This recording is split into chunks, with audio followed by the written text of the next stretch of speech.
মেয়েটাকে দেখে যেন মনে হচ্ছে কোনো জান্নাতের হুর এই কলেজেও রূপ ধরে আসছে। পরনে তার নীল শাড়ি, নীল জড়ি, নীল টিপ সবকিছু যেন ম্যাচিং করে পরে এসেছে। ঠোঁট দুটো একদম গোলাপের পাপড়ি। যে দেখবে সেই এক কথায় ফিদা হয়ে যাবে।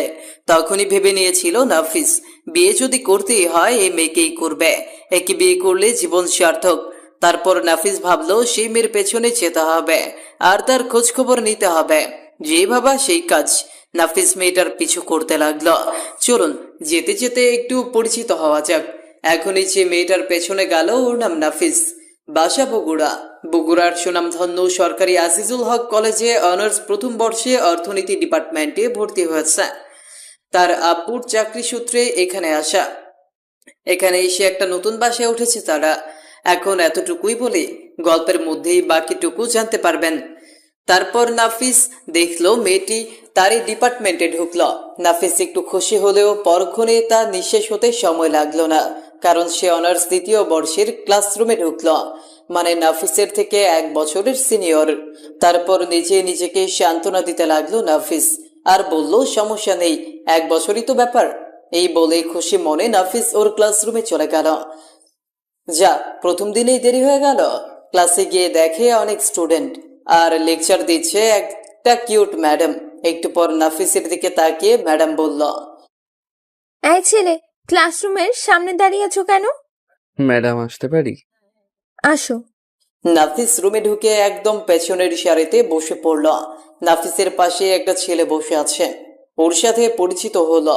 ওর নাম শিহাব, অনেক মিশুক। প্রথম ক্লাস, সেই জন্য শুধু পরিচয় পর্ব হলো। ক্লাস শেষে শিহাবের সাথে বের হয়ে আসলো নাফিস। আম গাছের নিচে এসে বসে পড়লো দুজন। একটু পর দুজন ছেলে এলো। শিহাব ওদের সাথে নাফিসের পরিচয় করিয়ে দিল। একজনের নাম জাহিদ, আরেকজন সুমন। ওদের সাথেই পড়ে। ওদের সাথে কিছুক্ষণ আড্ডা দিয়ে বাসায় চলে আসলো নাফিস। বাসায় যেতে ছোট বোন রিয়া এসে বলল, ভাইয়া, প্রথম দিন ক্লাস কেমন হলো? জীবনেও ভাবিনি এমন সুন্দর দিন যাবে। কখনো ভুলবো না। কোনো মেয়েকে পছন্দ হয়েছে নাকি? এই জন্য তোকে এত ভালো লাগে বোন। না বলার আগেই সব বুঝে যাস। হুম, হয়েছে। নাফিসের কথা শুনে রিয়া কৌতূহল জাগিয়ে বলল, কে সেই মেয়ে? কেমন দেখতে?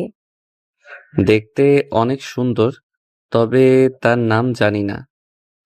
লেগে থাকো ভাইয়া, হয়ে যাবে ইনশাল্লাহ। ধন্যবাদ বোন। এই বলে নিজের রুমে চলে গেল নাফিস। রুমে গিয়ে ফ্রেশ হয়ে খাওয়া দাওয়া করে একটু বিশ্রাম নিয়ে নিল। বিকেলে বন্ধুদের সাথে ঘুরতে বের হলো নাফিস। ঘুরে রাতে বাসায় ফিরল নাফিস। রুমে ঢুকেই দেখে নাফিসের আব্বু আনিস সাহেব দাঁড়িয়ে আছে। নাফিসকে দেখেই আব্বু বলে উঠল, আজকাল জমিদার সাহেবের দর্শনই পাওয়া যায় না। তা কোথায় থাকে শুনি? আব্বু, ভুল হয়ে গেছে। আর বাহিরে দেরি করব না। এ কথা তো প্রতিদিনই বলিস, তা তো মানিস না। কাল থেকে এমন করলে তোর এই বাড়ির ভাত বন্ধ। বলেই আব্বু চলে গেল। নাফিস ভাবলো, ধুর, আজকের দিনটাই মাটি গেল। খাওয়ার জন্য নাফিসের আম্মু ডাক দিয়ে গেল। তাই রাতে খেয়ে রুমে আসলো নাফিস। তারপর কিছুক্ষণ ফেসবুক চালিয়ে কখন যে ঘুমিয়ে পড়েছে জানে না। সকালে খুব মিষ্টি একটা কণ্ঠে ঘুম ভাঙলো নাফিসের। আগে তো এরকম কণ্ঠ এই বাড়িতে শোনেনি। কে সে মিষ্টভাষী মানুষ? তাকে একবার দেখতেই হবে। তাই চোখ ডলতে ডলতে নাফিস নিচে চলে আসলো। আর নিচে এসেই নাফিস পুরো হা হয়ে গেছে, কেননা সেই মিষ্টভাষী মানুষটা আর কেউ না, এটা হলো কলেজের সেই ক্রাশ খাওয়া মেয়েটি। সকালে উঠেই এমন সারপ্রাইজ হবে নাফিস ভাবতেই পারেনি। নাফিসের এরকম হা অবস্থা দেখে ওর বোন রিয়া নাফিসকে জিজ্ঞেস করলো, কিরে ভাইয়া, সাত সকালে উঠেই এমন হা করে তাকিয়ে আছিস কেন? নাফিস রিয়ার কথা শুনে একটু লজ্জা পেল। তারপর নাফিস চুপি চুপি রিয়ার কানে বলল, আরে, আমার ছোট বোন, এটাই তো কলেজের সেই ক্রাশ খাওয়া মেয়েটি। কি হলো ভাইয়া? হুম। তারপর মেয়েটিও নাফিস আর রিয়ার দিকে একবার তাকালো। নাফিস ভাবলো, আহা কি চাহনি তার। আরেকবার ক্রাশ খেয়ে গেল নাফিস। তারপর মেয়েটি নাফিসের আম্মু রাবিয়া বেগমকে সাথে কথা বলতে লাগলো। আসসালামু আলাইকুম আন্টি। ওয়ালাইকুম আসসালাম। কেমন আছো মা? আলহামদুলিল্লাহ আন্টি, ভালো আছি। আপনারা কেমন আছেন? আলহামদুলিল্লাহ, ভালো আছি। তা তোমার নাম কি মা? আমার নাম নীরা। আমি আপনাদের পাশের বাসাতেই থাকি। শুনলাম আপনারা নতুন আসছেন, তাই একটু দেখা করতে এলাম আন্টি। খুব ভালো করেছো মা। তুমি মাঝে মাঝে আমার সাথে দেখা করতে আসবে। ওর আব্বু তো চাকরি নিয়ে ব্যস্ত, আর আমার ছেলে মেয়ে তো কলেজে যায়। আমি একাই থাকি, তাই যদি আসতে খুব ভালো লাগতো মা। সমস্যা নেই আন্টি, সময় পেলে আমি অবশ্যই আসবো। আম্মু নাফিসকে আর রিয়াকে দেখিয়ে বলল। মা, এ হলো রিয়া, আর এ হলো নফিস। হাই। হ্যালো, কে? কোন ক্লাসে? আমি নিউ টিনাপু। আমি অনার্স প্রথম বর্ষ, অর্থনীতি ডিপার্টমেন্ট, আজিজুল হক কলেজ, বগুড়া। ও, আমি অর্থনীতি ডিপার্টমেন্ট, আজিজুল হক কলেজ, অনার্স দ্বিতীয় বর্ষ। আচ্ছা মা, তোমার নাম্বারটা দাও তো। তুই তো পাশের বাসায় থাকো, অবশ্যই দরকার লাগবে। নীরা একটু সংকোচ বোধ করলেও তারপর বলল। Okay aunty, 01409*******43। আচ্ছা আন্টি, এখন তাহলে আমি আসি, আবার পরে আসবো। ঠিক আছে মা, এসো। নাফিসের মনে তো লাড্ডু ফুটতে লাগলো। এ তো মেঘ না চাইতেই বৃষ্টি। নাম্বারটাও পেয়ে গেল নাফিস। তখনই রিয়া আর নাফিসকে বলল। সে কি রে ভাইয়া, তোমার ক্রাশ তো তোমার থেকে 1 বছরের সিনিয়র। সমস্যা নেই, তুই এগুলো বুঝবি না। বলেই খুশি মনে নাফিস তার রুমে চলে আসলো। তারপর ওয়াশরুমে গিয়ে ফ্রেশ হয়ে খাওয়া দাওয়া করে নেয়। তারপর আবার কলেজে চলে যায় নাফিস। এসেই সোজা ক্লাসরুমে ঢুকে পড়ল। একটু পর দেখলো শিহাব, জাহিদ, সুমন ওরাও ক্লাসে এলো। তারপর ওরা সবাই মিলে 3টা ক্লাস করলো। ক্লাস শেষ করে তারা সবাই আমতলায় এসে আড্ডা দিতেছে। তখনই নাফিস দেখে নীরা ওর ক্লাস থেকে বের হয়ে চলে যাচ্ছে। সবাই ওর দিকে হা করে তাকিয়ে আছে। একটা সিনিয়র ভাইয়া তো নীরাকে হাঁটু গেড়ে প্রপোজই করে বসল। আমি তোমাকে অনেক ভালোবাসি নীরা, প্লিজ অ্যাকসেপ্ট মাই লাভ। নিমিষেই নাফিসের মন খারাপ হয়ে গেল। নাফিসের ক্রাশকে প্রপোজ করেছে, খারাপ লাগারই কথা। তারপর নাফিস দেখে নীরা ওই ছেলেটার কাছ থেকে ফুলের তোড়া নিল। নেওয়ার পর ফুলটা একটু নেড়ে চেড়ে সোজা ছেলেটার মুখে মেরে দিল। তারপর সে সেখান থেকে চলে গেল। কলেজের সবাই হা করে তাকিয়ে আছে। নাফিস আর ওর বন্ধুরাও তাকিয়ে আছে। তবে নাফিস অনেক খুশি হয়েছে। তখন জাহিদ বলল।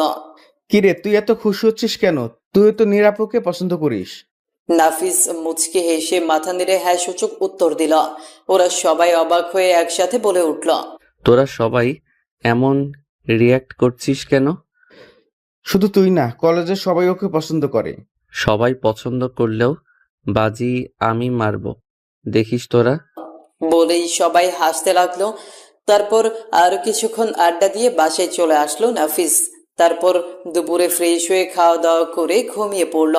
কখন যে সন্ধ্যা হয়ে গেছে সে নিজেও জানে না। উঠে ফ্রেশ হয়ে পড়তে বসলো নাফিস। অনেকক্ষণ পরে রাতে ডিনার করে নিল। তারপর রুমে এসে শুয়ে নীরার কথা ভাবতেছে নাফিস। তখনই হঠাৎ মাথায় একটা দুষ্টু বুদ্ধির উদয় ঘটল। বুদ্ধিটা হলো, নাফিসের পুরনো সিম তো ওর কাছেই আছে। তাই ওর ফোনে পুরনো সিমটা তুলে নীরার নাম্বারটা ডায়াল করলো। তারপর তাকে একটা মেসেজ পাঠালো নাফিস। মেসেজটা ছিল, তোমার মতো অপরূপাকে রাখলে যে এত মিষ্টি লাগে তা নিজের চোখে না দেখলে বুঝতামই না। মেসেজটা সেন্ড করার পর ভয়ও লাগলো নাফিসের, যদি রাগ করে। তারপর ভাবলো, আমার এই নাম্বার তো চিনি না, আমি কত বোকা।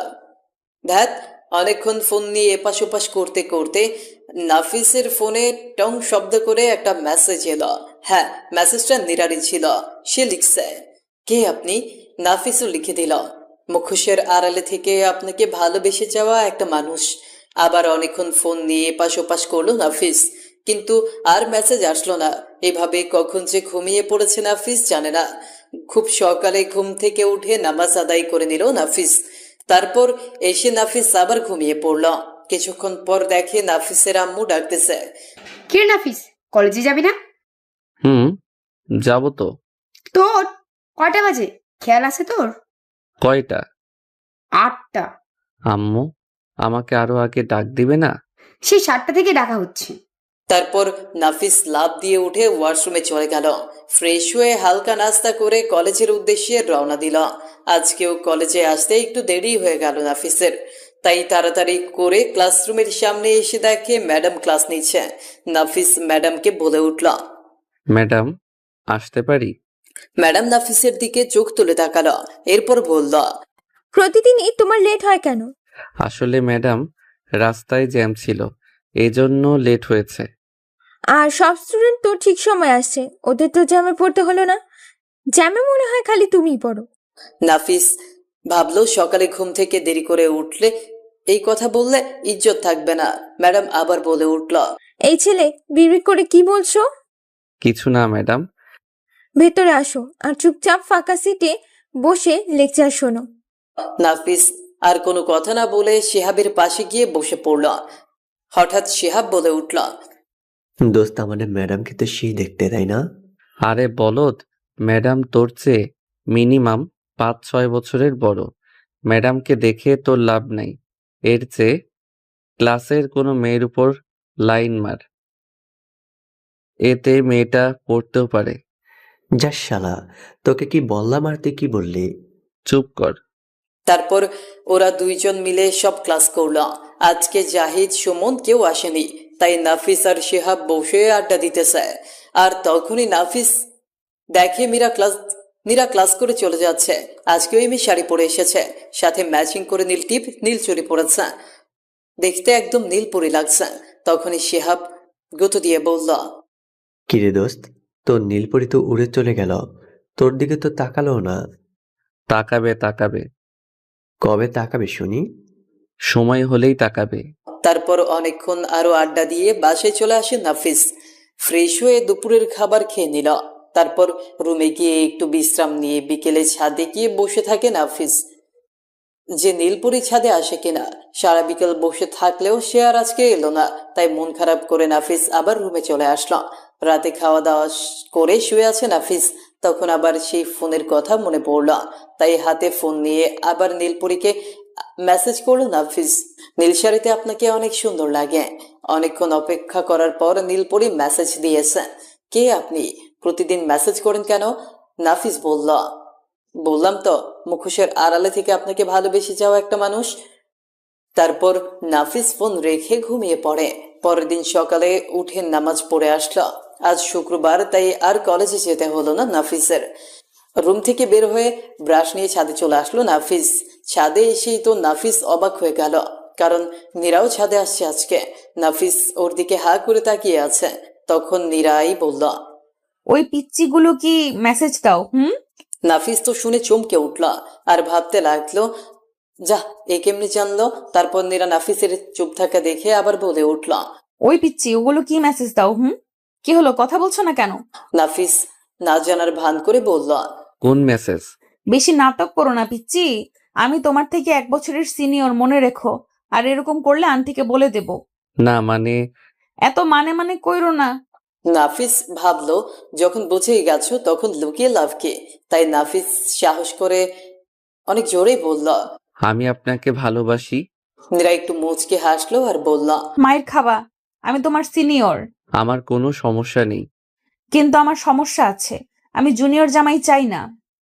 বলেই নীরা ছাদ থেকে চলে গেল। নাফিস মন খারাপ করে নিচে এসে ফ্রেশ হয়ে খাওয়া দাওয়া করে রুমে চলে আসলো। সারাদিন কেটে যাওয়ার পর রাতে নাফিস আর নীরাকে মেসেজ করেনি। পরের দিন সকালে উঠে নাস্তা করে কলেজের উদ্দেশ্যে রওনা দিল নাফিস। কলেজে গিয়ে দেখে সবাই এসে আমতলায় আড্ডা দিতেছে, তাই নাফিসও গিয়ে তাদের সাথে জয়েন করলো। নাফিসকে দেখে শিহাব বলল, কিরে দোস্ত, কি অবস্থা? এই তো ভালো, তোর কি খবর? ভালো না? তোরা তো সবাই যে যার প্রেম নিয়ে ব্যস্ত। আমিও একটা মেয়েকে পছন্দ করি, কিন্তু বলতে পারি না। কি ব্যাপার দোস্ত, তলে তলে এত দূর? আচ্ছা বল, আমি হেল্প করব। মেয়েটাকে? শিহাব একটা মেয়েকে দেখিয়ে দিয়ে বলল। ওই তো ওই মেয়ে। শিহাব আজকে একটা চিঠি আনছে ওই মেয়েকে দিবে বলে, কিন্তু সাহস পাচ্ছে না, তাই নাফিসকে বলল, দোস্ত, তোর তো সাহস বেশি, এই চিঠিটা তুই একটু দিয়ে আসবি? আচ্ছা ঠিক আছে, দে। বলেই নাফিস ওর থেকে চিঠিটা নিয়ে মেয়ের কাছে গেল। মেয়েটার সাথে কথা বলে দেখলো সে শিহাবকে ভালোবাসে, কিন্তু কেউ কাউকে বলেনি। তারপর নাফিস মেয়েটিকে চিঠিটা দিয়ে বলল, এই নাও, ওই বলদটা তোমায় এটা দিতে বলেছে। আর তখনই কে যেন পেছন থেকে এসে নাফিসকে তার দিকে ঘুরিয়ে নিয়ে আচমকা ঠাস ঠাস করে গালে থাপ্পড় বসিয়ে দিল। তারপর নাফিস ভাবছে কি হলো এটা, এইভাবে ওকে থাপ্পড় কে মারলো বুঝলাম না। তাই নাফিস পেছনে ঘুরে দেখে নীরা নাফিসের দিকে অগ্নিদৃষ্টি নিক্ষেপ করে তাকিয়ে আছে। কিছুক্ষণ পর নীরা বলল, পিচ্চি মানুষ, কয়টা মেয়ে লাগে তোর? কালকে আমাকে প্রপোজ করলি, আবার আজকে এই মেয়েকে, অসভ্য কোথাকার। আরে শুনেন তো আমার কথা। তোর কোনো কথাই আমি শুনতে চাই না। বলেই নীরা হন হন করে ক্লাসে চলে গেল। কলেজের সবাই নাফিসের দিকে হা করে তাকিয়ে আছে। এতে নাফিস কিছুটা লজ্জাও পেল। তারপর নাফিসের বন্ধুরা ওর কাছে আসলো আর বলল। কি হলো বুঝলাম না, তোকে মারলো কেন? তারপর নাফিস কালকের সব ঘটনা ওদের খুলে বলে। সব শুনে শিহাব বলল, সরি দোস্ত, আমার জন্যই তোর লাভ লাইনের সমস্যা হলো। আরে সমস্যা নেই দোস্ত, আজকে আর ক্লাস করব না, আমি বাসায় যাব। আচ্ছা যা, কিন্তু চিন্তা করিস না, আমার জন্য তোর সমস্যা হয়েছে, তাই আমি সমাধান করব। থাক, কিছুই করতে হবে না। বলেই তাদের থেকে নাফিস বিদায় নিয়ে বাসায় চলে আসলো। আর ওরা সবাই ক্লাসে চলে গেল। ক্লাস করে বাহিরে নীরার জন্য অপেক্ষা করতে লাগলো। নীরা যখন ক্লাস করে বাহিরে এলো তখন শিহাব আর ওর গার্লফ্রেন্ড নীরার কাছে গিয়ে বলল, আপু একটা কথা ছিল। বলো কি বলবে? নিরাপু, আপনি নাফিসকে ভুল বুঝলেন কেন? তোমরা কারা? আমরা নাফিসের বন্ধু। ও, আমি কোনো ভুল বুঝিনি, যা সত্যি তাই নিজের চোখে দেখেছি। দেখার মধ্যেও কখনো সত্যিটা বোঝা যায় না। মানে? মানেটা হচ্ছে চিঠিটা আমি ওকে দিতে বলেছি, কারণ আমি ওকে ভালোবাসি, কিন্তু বলতে পারছিলাম না, তাই নাফিস আমাদের হেল্প করেছে। আমি বিশ্বাস করি না। হ্যাঁ আপু, ও ঠিকই বলেছে। বিশ্বাস না হলে এই দেখুন চিঠিটা। তারপর নীরা চিঠিটা পড়লো আর সত্যিটা বুঝতে পারলো। তারপর নীরা বলল, এখন নাফিস কই? ও বাসায় চলে গেছে। এখন নীরারই নিজের প্রতি নিজেরই গিলতে ফিল হচ্ছে। আর এইদিকে নাফিস বাসায় এসে ভাবতে লাগলো, নীরা আমাকে এই মেয়ের সাথে দেখে রিয়েক্ট করলো কেন? তার মানে নীরা ওকে আমাকে ভালোবাসে। এইভাবে কেটে গেল 3 দিন। নাফিস এই 3 দিন কলেজ যায়নি। নীরাকেও কোনো মেসেজ করেনি। আজ সকালে ঘুম থেকে উঠে নাফিসের আম্মু বলল, এই নাফিজ, জি আম্মু। একটু বাজার লাগতো, তুই কি যেতে পারবি বাবা? ঠিক আছে আম্মু, আমি যাচ্ছি। বলেই নাফিস ফ্রেশ হয়ে হালকা নাস্তা করে আম্মুর থেকে বাজারের লিস্ট নিয়ে বাজারে চলে গেল বাজার করতে। আর এইদিকে নীরা আসলো নাফিসের বাসায়। নাফিসের আম্মু নীরাকে দেখে বলল, আরে নীরা, মাঝে তুমি তো আসোই না। আসসালামু আলাইকুম আন্টি, কেমন আছেন? ওয়ালাইকুম আসসালাম মা, আমি ভালো আছি, তুমি কেমন আছো? আলহামদুলিল্লাহ ভালো আছি আন্টি। আন্টি আর কাউকে দেখতেছি না তো। রিয়া ওর রুমেই আছে, নাফিস বাজারে গেছে, আর ওর আব্বু তো অফিসের কাজে একটু বাইরে গেছে। আন্টি, নাফিস কলেজে যায় নাই কেন? কি জানি, আমি তো জানি না মা। আন্টি, ও তো আমার ডিপার্টমেন্টেই পড়ে, চাইলে ওকে আমি প্রাইভেট পড়াতে পারি। তাহলে তো অনেক ভালো হয় মা, আমার ছেলেটা তবুও মানুষ হবে তোমার কাছে। ঠিক আছে আন্টি, তাহলে আজকে থেকে সন্ধ্যা 7টায় যেতে বলবেন। ঠিক আছে মা, বলে দিব। থাক আন্টি, আমি উপরে গিয়ে দেখা করে আসছি। দাঁড়াও, ডাকছি। রিয়া। পুরো কথা বলার আগেই নীরা বলে উঠল। বলেই নীরা ওপরে চলে আসলো। ওপরে এসে রিয়ার রুম চিনতে পারায় ভুল করে নাফিসের রুমে ঢুকে পড়ল। নীরা মনে মনে ভাবল, বাহ, রুমটা তো খুব সুন্দর, একদম সাজানো গোছানো। দেখে মনে হচ্ছে এটা নাফিসের রুম, কারণ ওর অনেক বড় ছবি দেয়ালে টানিয়ে দেওয়া আছে। সবকিছুই ভালো করে দেখতে লাগলো নীরা। আর তখনই তার নজর গেল নাফিসের টেবিলের উপর। টেবিলের লাল কার্পেটের উপর নীল ডায়েরিটা যেন খুব বেশি দৃষ্টি আকর্ষণ করছে নীরাকে। একটু কৌতূহল নিয়ে নীরা টেবিলের কাছে গিয়ে ডায়েরিটা হাতে নিল আর মনে মনে বলল, এটা কি নাফিসের ডায়েরি? কি আছে এই ডায়েরির মধ্যে? নাফিসের মনের কথা। এবার কৌতূহলটা যেন আরো বেশি বেড়ে গেল। সে জানতে চায় নাফিসের মনের কথা। তাই অন্যের ডায়েরি তার বিনামতিতে পড়া অন্যায় জেনেও তার ডায়েরিটা খুলল নীরা। প্রথম পেজ ফাঁকা পড়ে আছে, কিছুই নেই। তাই নীরা আবার একটা পেজ উল্টাতেই যা দেখলো তাতে তার চোখ কিছুক্ষণের জন্য থমকে গেল সেই পেজটায়, আর বলল, এটা কে? আমি? ডায়েরির সাদা পাতায় পেন্সিলের কালিতে হাতে আঁকা নীরার প্রতিচ্ছবি। ছবিটা থেকে যেন চোখ সরানো মুশকিল নীরার। আবার বলে উঠল, হ্যাঁ, এটাই আমি। চোখ, কান, নাক, মুখ সবটাই প্রমাণ করে এটা আমি, কিন্তু তারপরেও কিছু একটা তফাৎ আছে। আরো ভাবল নীরা। এই ছবির সাথে আমার চেহারার কিছু তো একটা পার্থক্য আছে, কিন্তু সেটা কি? খুব নিখুঁতভাবে দেখতে লাগলো ছবিটাকে। এই ছবি আর চেহারায় কি অমিল আছে? হ্যাঁ, পেয়েছি, অমিল আছে, অনেক অমিল আছে। আর সেই অমিলটা হলো ভালোবাসার। নীরা ভাবছে, নাফিসের মনে আমার এতটা সৌন্দর্য বিরাজ করে। এটা ভেবেই নীরার চোখের কোণ বেয়ে জল গড়িয়ে পড়ল। কতটা ভালোবাসলে মানুষ এতটা নিখুঁতভাবে কারো প্রতিচ্ছবি আঁকতে পারে। নীরার কৌতূহল আরো বেড়ে গেল।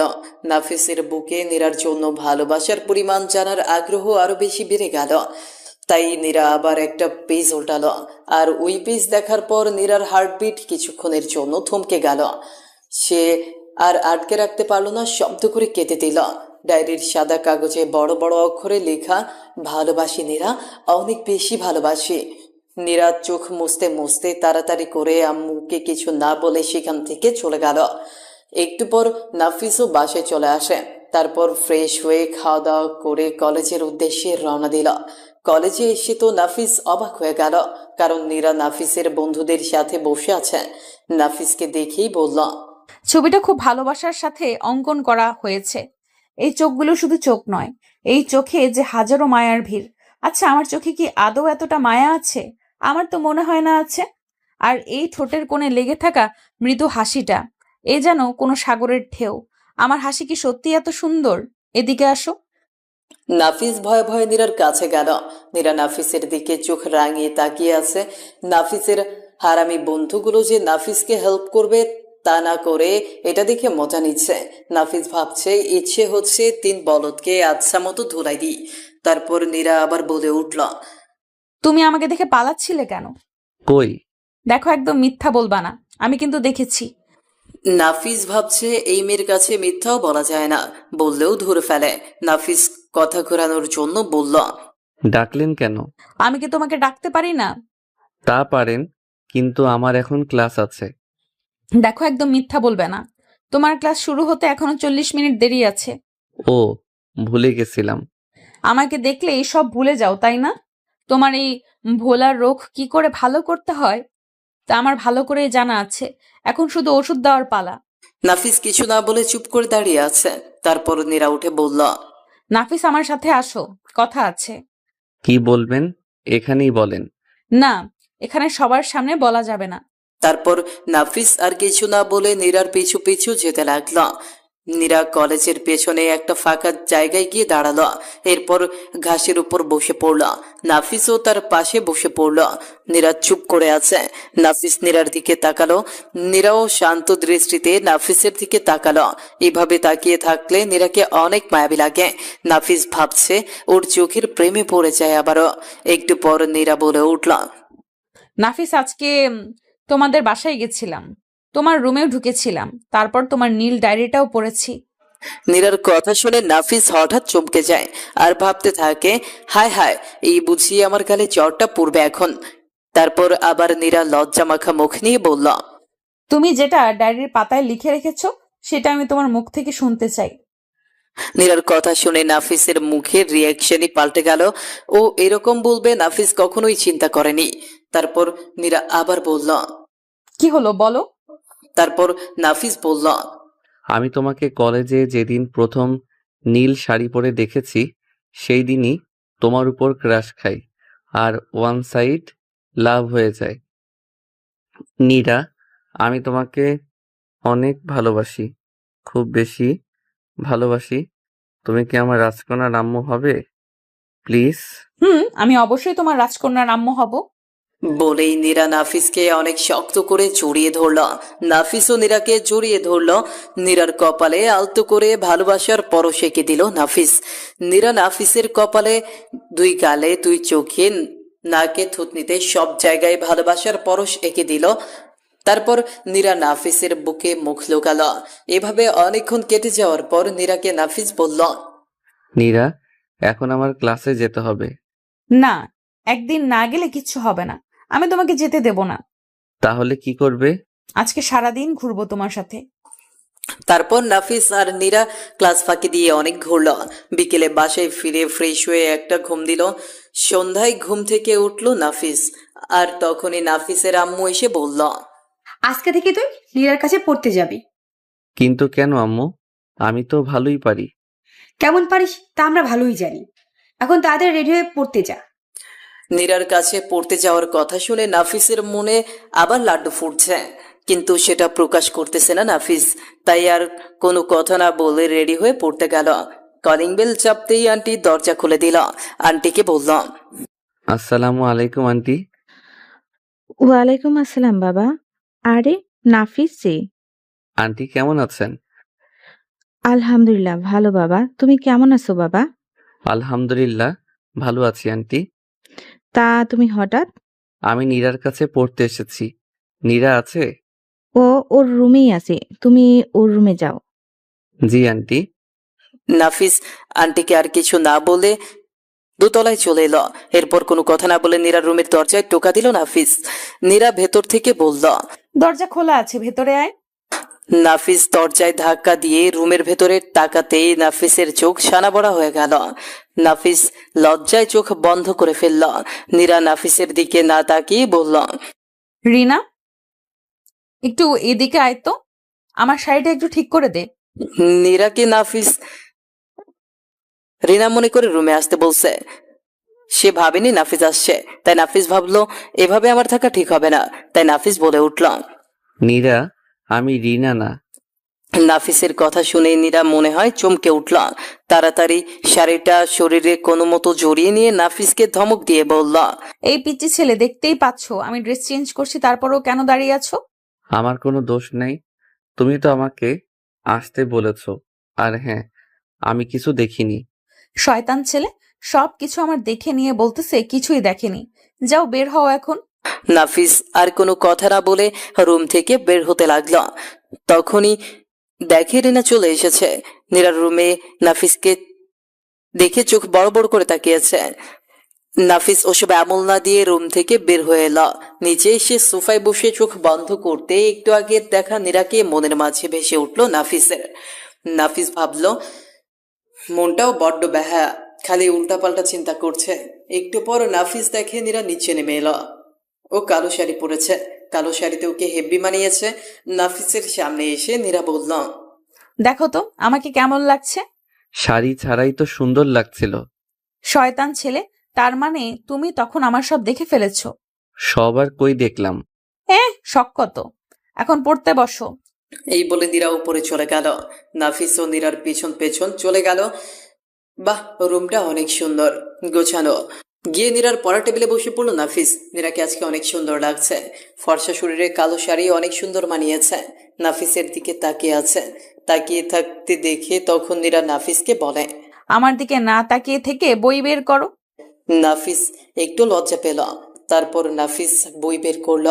নীরা নাফিসকে অর্থনীতির ভারসাম্য বাজারের কিছু অঙ্ক করতে দিল। নাফিস অঙ্ক করতেছে, অনেক গরমও লাগতেছে নাফিসের। তাই নাফিস নীরাকে বলল, নীরা, অনেক গরম লাগতেছে, ফ্যানটা দিবা প্লিজ? ফ্যানের একটু সমস্যা হয়েছে, দাঁড়াও দেখতেছি। নীরা ফ্যান ঠিক করার জন্য খাটে উঠল, তবুও ফ্যানের কাছে হাত পৌঁছলো না। তখন নীরা নাফিসকে বলল, নাফিস, আমার হাত পৌঁছাচ্ছে না, আমাকে একটু কোলে করে তুলবা? নাফিস নীরার কথা শুনে চমকে উঠল। মনে মনে অনেক খুশি লাগছে। তখন নাফিস বলল, আচ্ছা। তারপর নাফিস নীরাকে জড়িয়ে ধরে ওপরে তুলল। ভেতরে এক অন্যরকম ফিল হচ্ছে নাফিসের। নীরা যখনই তার হাত ফ্যান ঠিক করার জন্য তুলল, তখনই তার পেটের শাড়িটা হালকা সরে গেল। আর নাফিসের চোখের সামনে নীরার ফর্সা নাভিটা চলে আসে। নাফিস নীরার নাভিটা দেখে তো চোখ ছানা বড়া করে ফেলল। নাফিস এক দৃষ্টিতে দেখতেছে। নীরাকে জড়িয়ে ধরে ওপরে তোলার কারণে নাফিসের মুখ আর নীরার ফর্সা নাভির দূরত্ব মাত্র 3 ইঞ্চি। একটা মেয়ের নাভি এত সুন্দর কিভাবে হতে পারে? নিজেকে কন্ট্রোল করতে পারলো না নাফিস। নীরার ফর্সা নাভিতে কিস করেই দিল নাফিস। নীরা নাফিসের এরকম কাণ্ড দেখে কেঁপে উঠল। তারপর নীরা এরকম কেঁপে ওঠার কারণে নাফিস একটু নড়ে উঠল আর নীরা খাটে পড়ে গেল। সাথে নাফিসও তার উপর পড়ে গেল। নীরা নাফিসের দিকে তাকিয়ে আছে, নাফিসও নীরার দিকে তাকিয়ে আছে। তারপর নীরা বলল, তুমি কি করলে এটা? বউকে আদর দিলাম, হি হি হি। তাই না? তাহলে আমিও আমার জামাইকে আদর দিব। বলেই নীরা নাফিসকে চমকে দিয়ে নাফিসের দুই ঠোঁট তার নিজের দখলে নিয়ে নিল। শয়তান মেয়ে নাফিসের ঠোঁটে কামড় বসিয়েছে। 5 মিনিট পর নীরা নাফিসকে ছেড়ে দিল। এবার দুজনেই হাঁপাচ্ছে। নীরা বলল, কেমন লাগলো মিষ্টিটা? একদম পচা। তাই না? আবার দেখাচ্ছি, দাঁড়াও। থাক, আর দেখাতে হবে না। অনেক ভালো লাগছে। আমি বুঝতে পারছি আজ পড়াশোনা হবে না। আমি গেলাম। বলেই নাফিস নীরার রুম থেকে বেরিয়ে এসে নিজের বাসায় চলে এল। বাসায় আসতেই নাফিসের আম্মু বলল, কি রে, তো ঠোঁটটা কাটলো কিভাবে? রক্ত বেরোচ্ছে কেন?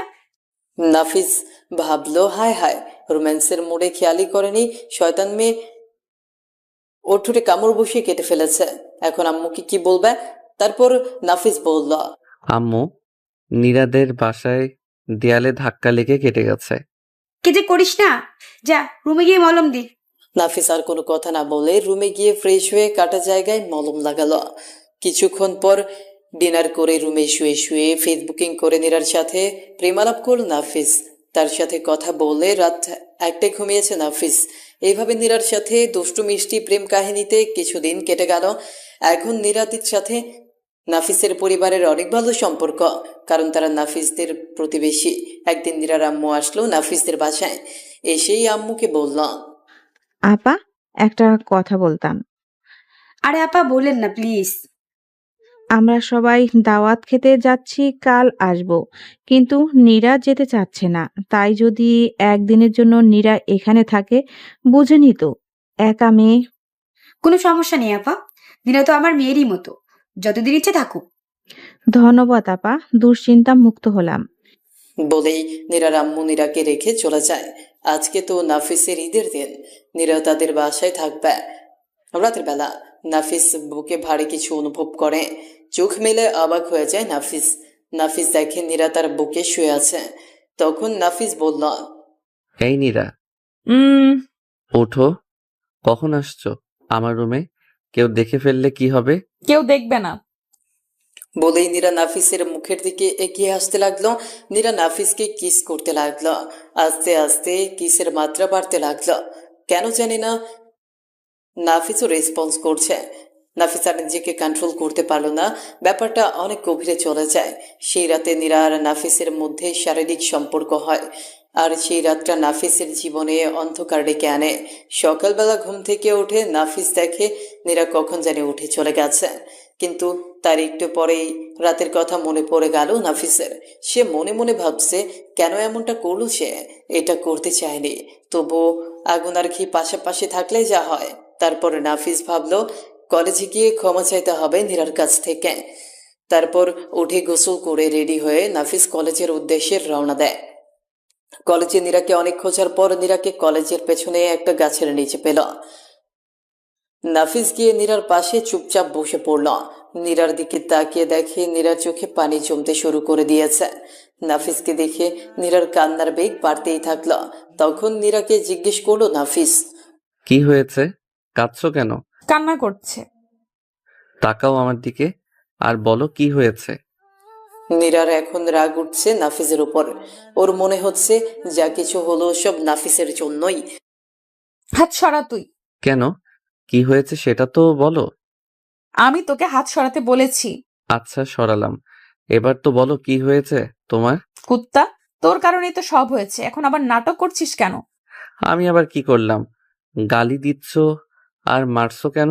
সাধু সাচ্ছিস কেন? হ্যাঁ, রাতে কি করলি তুই? না মানে ওটা ভুলে হয়ে গেছে। ভুল? বাহ, কত সহজে বলে দিলি এটা একটা ভুল। এখন আমার কি হবে? হ্যাঁ, কেন? তুমি আমায় ভালোবাসো না? ভালোবাসলে কি হবে? আমি তো তোমাকেই বিয়ে করব। এত টেনশন কেন নিচ্ছ? নীরার যেন রাগে ফেটে যাচ্ছে। সে আর নাফিসকে সহ্য করতে পারছে না। তুই আমার সাথে কোনো কথা বলবি না, দূর হ চোখের সামনে থেকে। নীরা খুব ঝাঁঝালো কণ্ঠে বলল নাফিসকে। নাফিসও চলে গেল সেখান থেকে। ক্লাস করতে ভালো লাগছে না নাফিসের, তাই বাসায় চলে আসলো নাফিস। এখন নাফিস এখানে থাকলে রাগের মাথায় কি না কি করে ফেলে। এখন নাফিসেরও রাগ হচ্ছে। সব দোষ নাকি ওর? সে তো নাফিসকে আটকাতে পারতো। নাফিস বাসায় এসে শুয়ে পড়ল। অন্যদিকে নীরা এখন প্রচণ্ড ভেঙে পড়েছে। ও কি করলো তা সে নিচেও বুঝতে পারলো না।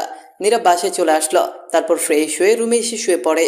নীরার এখন নাফিসের উপর ঘৃণা হচ্ছে আর ভাবছে, ছি ছি, শেষ পর্যন্ত আমাদের ভালোবাসাটা ওসবে পরিণত হলো। সেটা ভাবতেই নীরার ঘৃণা বাড়ছে। আজ প্রায় 1 মাস হয়ে গেল নীরার সাথে নাফিসের কোনো কথা নেই, মুখটা পর্যন্ত দেখেনি নাফিস। এই 1 মাসে নাফিসের কতটা কষ্টে কেটেছে সেটা শুধু নাফিসই জানে। এই 1 মাসে নাফিস সবসময় নীরার কথা ভাবছে, কিন্তু ওর সামনে দাঁড়াবার সাহস হয়ে ওঠেনি নাফিসের। এতদিনে নীরার প্রতি নাফিসের ভালোবাসা দ্বিগুণ বৃদ্ধি পেয়েছে। ওকে ছাড়া যেন নাফিস আর থাকতেই পারছে না। নীরার বাসায় নীরার কোনো কিছুতেই মন বসে না, ভালো মতো খাওয়া দাওয়া করে না। মোট কথা ওর জীবন এখন এলোমেলো হয়ে গেছে। কি হয়েছে রে মা তোর? কিছু না, তাহলে সব সময় অন্যমনস্ক থাকিস কেন? এমনি। চল কিছু খাবি। না, ভালো লাগছে না। অনেক জোরাজোরির পর নীরা খেতে রাজি হলো। সে একটু খাবার মুখে দিতেই বমি চলে এলো। নীরা তাড়াতাড়ি ওয়াশরুমে গেল। নীরার আম্মু বেশ চিন্তিত। যাই হোক, নীরার অসুস্থতার খবরটা নাফিসের আম্মু জেনে গেল, তাই নাফিসকে বলল, চল তো ঠিক নীরাদের বাসায়। কেন? নীরা নাকি অসুস্থ। আম্মু আর নাফিস নীরাদের বাসায় গেল। তখন ডাক্তার নীরার চেক আপ করছিল। আপনাদের জন্য একটা খুশির খবর আছে। কি খবর ডাক্তার সাহেব? আপনি নানি হতে যাচ্ছেন। এই কথা শোনা মাত্রই সবার পায়ের তল থেকে মাটি সরে গেল। নাফিস, তুমি ডাক্তারবাবুকে নিচে ছেড়ে আসো। তারপর নাফিস ডাক্তারকে ছেড়ে যখন ওপরে নীরার রুমে আসলো তখন শুনতে পেল। কি হয়েছে তা দেখার জন্য তাড়াতাড়ি ওপরে গেল নাফিস। গিয়ে দেখলো নীরার আম্মু নীরাকে জিজ্ঞেস করছে, কিন্তু নীরা কিছুতেই বলছে না। হয়তো নীরা চাচ্ছে না যে নাফিসকে কেউ খারাপ ভাবুক। বল কি করে এসব হলো? বল কেন করলি এমন? ঠাস, তোকে আমার মেয়ে ভাবতেই লজ্জা করছে। বল কার সাথে এসব করছিস? না বললে তোকে আজ মেরেই ফেলবো। নীরার আম্মু আবার নীরার গায়ে হাত ওঠাতে যাচ্ছিল, আর ঠিক সেই সময় নাফিস বলে উঠল। আমার কারণে এসব হয়েছে? নাফিসের মুখ থেকে এই কথা শুনে সবাই বাকরুদ্ধ হয়ে গেল। কেউ যেন কথাটা বিশ্বাস করতেই পারছে না। হঠাৎ নাফিসের আম্মু, তোর কারণে একটা মেয়ের জীবন নষ্ট হয়ে গেল। ছি ছি, আমি ভাবতেই পারছি না আমার ছেলে হয়ে তুই এই কাজ করেছিস। নীরার আম্মু একবার নাফিসের দিকে তাকাচ্ছে, আবার নীরার দিকে তাকাচ্ছে। নীরার আম্মু যেন কথাটা বিশ্বাস করতে পারছে না। দূর আমার চোখের সামনে থেকে। ওকে ছেড়ে দে না পা, ওর আর কি দোষ? ছেড়ে দিব মানে? ওর কারণে আজ একটা মেয়ের জীবন নষ্ট হয়েছে। ওকে তো মেরে ফেললেও আমার মনের জ্বালা মিটবে না। নীরারও তো দোষ আছে, না হলে এমন হতো না। তুই এখন আমার সামনে দাঁড়িয়ে আছিস হারামজাদা, যা এখান থেকে। নাফিস যাচ্ছিল না, কিন্তু নাফিসের আম্মু নাফিসকে ঠেলতে ঠেলতে ঘরের বাইরে করে দিল। বের হবার সময় নাফিস নীরার দিকে তাকালো। তাকে দেখে বুকটা কষ্টে ফেটে যাচ্ছে নাফিসের। গালটাতে আঙুলের দাগ বসে আছে, চোখটা কেঁদে কেঁদে ফুলে উঠেছে। না, ওর দিকে তাকানো যাচ্ছে না। নীরার এই অবস্থা দেখে নাফিসের চোখেও পানি জমতে শুরু করে দিয়েছে। একটা মাত্র ভুলের জন্য কয়টা জীবন নষ্ট হয়ে গেল। নাফিস নীরাদের বাসা থেকে চলে আসলো। নাফিস রাস্তা দিয়ে আনমনে হাঁটছে আর ভাবছে, যদি সে ভুলটা না করতাম তাহলে হয়তো আজ এত কষ্ট পেতে হতো না। বাসায় চলে আসলো নাফিস, আর রুমে শুয়ে আছে। কখন ঘুমিয়ে গেছে জানে না। ঘুম থেকে উঠে ফ্রেশ হয়ে নিচে এসে দেখে আম্মু মাথায় হাত দিয়ে সোফায় বসে আছে। নাফিস ভাবছে, আমার জন্যই আজ এই অবস্থা। প্রচুর ক্ষুধা লেগেছে নাফিসের, সকাল থেকে না খেয়ে আছে। তাই আম্মুকে বলল। আম্মু খেতে দাও। নাফিসের আম্মু কোনো কথা না বলে রান্নাঘর থেকে খাবার নিয়ে এসে দিল। এতে নাফিসের মনটা অনেক খারাপ হয়ে গেল। খাওয়া শেষে যখন উঠতে যাবে নাফিস, তখন ওর আম্মু এসে একটা পাঞ্জাবি দিয়ে গেল আর বলল গোসল করে এখনই পরে আসতে। নাফিস কোনো কথা না বলে ওপরে গিয়ে গোসল সেরে পাঞ্জাবি পরে নিচে এসে দেখে কয়েকজন আত্মীয় স্বজন আর কাজী বসে রয়েছে, আর নীরব বসে যে কাজের এক পাশে বসে আছে। নিচে যেতেই আম্মু বলল, নীরার পাশে গিয়ে বস। নাফিস আম্মুর কথা মতো নীরার পাশে গিয়ে বসল। ভালো ভালোই বিয়েটা হয়ে গেল। এদিকে নাফিস ভাবছে হয়তো সবকিছু মিটে গেছে শেষ পর্যন্ত। রাতে বাসর ঘরে ঢুকলো নাফিস। ও জানতো বউ বরকে সালাম করে, কিন্তু নীরা তো নড়াচড়াও করছে না, হয়তো জানে না। তাই নাফিস নীরার কাছে গিয়ে বসল। ও ঘুমটা সরাতেই ঠাস করে কি জন্য বিয়ে করলি? যা করার তা তো আগেই করে নিয়েছিস। এমনি দিন মারতে ভালো কথা, তাই বলে বাসুরা তো মারতে ছাড়বে না। বেশি কথা বলিস না, আর ভুল করো আমাকে ছুবি না। ঠিক আছে। নাফিস বিছানায় শুতে গেলে নীরা বলে উঠল, বিছানায় কেন উঠেছিস? ঘুমাবো তাই। কি, তুই আর আমি এক বিছানায় শুবো? হ্যাঁ, তাতে সমস্যা কি? এখন তো আমরা বিবাহিত। চুপ, আর ভুল করেও এই কথা বলবি না। তুই যদি বিছানায় ঘুমাস তাহলে আমি ফ্লোরে ঘুমাবো। না থাক, তুমি উপরে ঘুমাও, আমি নিচে ঘুমাচ্ছি। বলেই নাফিস নিচে ঘুমোতে রাজি হলো। কারণ এখন সে অন্তঃসত্ত্বা। যদিও বা নাফিস কোনোদিন নিচে শুয়ে থাকেনি, তারপরেও বিছানা থেকে একটা বালিশ আর গাথা নিয়ে নিচে শুয়ে পড়ল নাফিস। গাথাটা ফ্লোরে রেখে শুয়েছে। তারপরই পিঠে ব্যথা করছে, কারণ নাফিসের নরম বিছানায় শুয়ে অভ্যাস। যাই হোক, অনেক কষ্ট করে ঘুমলো। সকালবেলা নীরা নাফিসকে ধাক্কা দিতে দিতে ঘুম থেকে উঠালো। এই উঠ। মা, আর একটু ঘুমাতে দাও। এই, আমি তোর মা নই। ঘুম থেকে তাড়াতাড়ি উঠ, না হলে তোর উপর পানি ঢেলে দিব। আর তাতেও কাজ না হলে তোর মোবাইলটা ভেঙে ফেলে দিব। এই কথা শুনে নাফিস তাড়াতাড়ি ঘুম থেকে উঠে গেল। নাফিস ভাবছে, আমার যাই হোক, মোবাইলটা ঠিক থাকলেই হলো। কি হয়েছে, এত চেঁচাচ্ছ কেন? আম্মু তোকে নিচে খেতে রাখছে। তুমি যাও, আমি ফ্রেশ হয়ে আসছি। নীরা চলে গেল। এবার নাফিস ফ্রেশ হয়ে নিচে গেল। কই, খাবার দাও। আজ আজব তো, নীরা নাফিসকে খাবার দিল, কিন্তু তার সাথে একটাও কথা বললো না। এখনো রেগে আছে হয়তো। আস্তে আস্তে সব ঠিক হয়ে যাবে। খাবার খেয়ে উপরে গেল। এখন একটু বাইরে যাবে, রেডি হলো, কিন্তু সে তার ফোনটা খুঁজে পাচ্ছে না। নিচে গিয়ে আম্মুকে জিজ্ঞেস করলো নাফিস, কিন্তু আম্মু শুধু জানি না বলে হেঁটে গেল। নাফিস বুঝে গেল ওর সাথে কথা বলার মুড নেই, তাই উপরে চলে আসলো। রুমে ঢুকে দেখে নীরা শোয়া হয়ে আছে আর ওপরে তাকিয়ে রয়েছে, হয়তো কিছু ভাবছে। নীরাকে জিজ্ঞেস করে দেখে নাফিস, নীরা, আমার ফোনটা খুঁজে পাচ্ছি না, একটু খুঁজে দিবে প্লিজ? নীরা শুধু একবার আমার দিকে তাকালো, আর তারপর আবার অন্যদিকে মুখ ঘুরিয়ে নিল। হ্যাঁ। চুপ, আমার সাথে কথা বলার চেষ্টাও করবি না, বুঝেছিস? যা খুশি তা করে বেড়া। নীরা থামিয়ে দিল। নাফিস আর কিছু বলল না। বুঝতেই পারছে সবার এখন অনীহা জন্মে গেছে। তার উপর কি আর করবে, অনেক কষ্টে ফোনটা খুঁজে বের করলো। নাফিস ভাবছে বাইরে থেকেই ঘুরে আসি, বাসায় তো আর কিছু নেই, আম্মু আছে তো কথা বলছে না, আর এখন বউ পেলাম তো সে এখন অবহেলা করতে ব্যস্ত। এখন আর কারো কাছে আমার দাম নেই। বাইরে চলে আসলো নাফিস। ফোন করে শিহাবকে চায়ের দোকানে ডাকলো। ইতিমধ্যে সবাই জেনে গেছে যে নাফিস বিবাহিত। সবাই জিজ্ঞেস করছে, কেউ কেউ তো আবার বাসর রাতের কথাও জিজ্ঞেস করছে।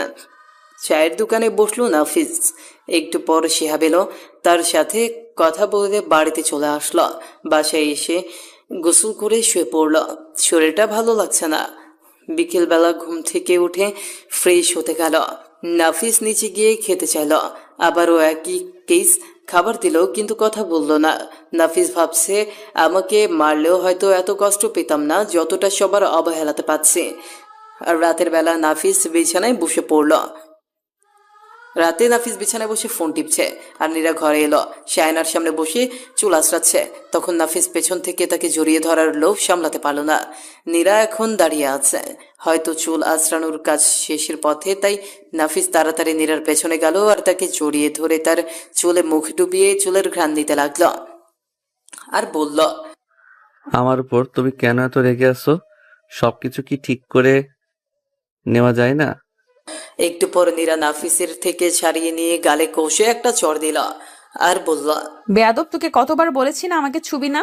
ছোঁয়া তো দূরের কথা, আমি তোর মুখও দেখতে পছন্দ করি না।